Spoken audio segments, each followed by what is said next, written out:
No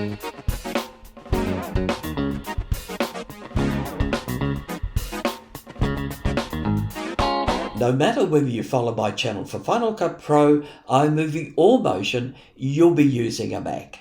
And so this tutorial is going to be a must for you to follow.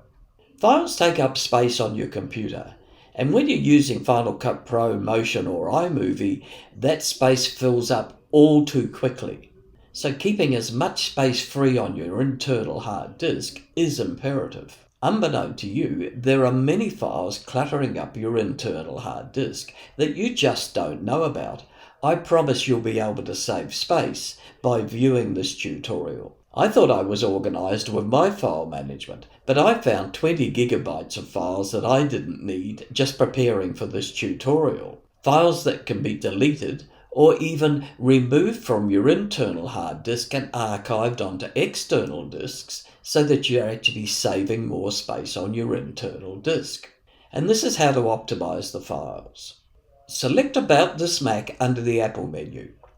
Select Storage. And what I'm about to tell you affects your internal hard disk only, and it's likely to be called Macintosh HD. After a couple of seconds, it'll have calculated the different items on your disk. And you can see here that documents are green and take up most of the space. As you hover your mouse over the different sections, you'll get a size of what those contents are. This is all interesting, but the real practical value comes when you select Manage. Here you can see more details in the left-hand column. And as you click on the items, there's a detailed view in the right column. And let's look in the documents. The files can be listed in the order of the 3 tabs.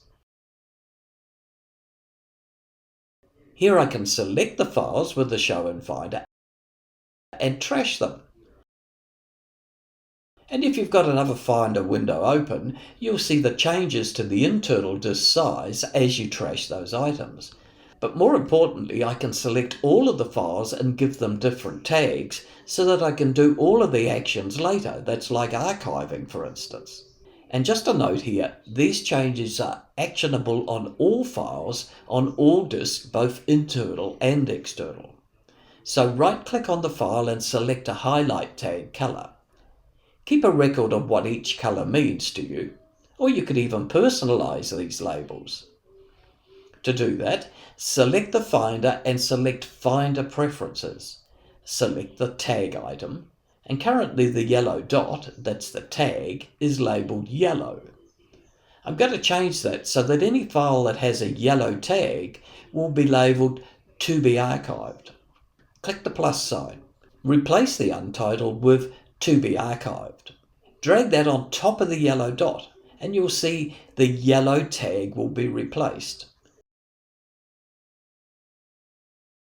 To remove the personalized yellow tag, and select the color yellow in this case to replace it.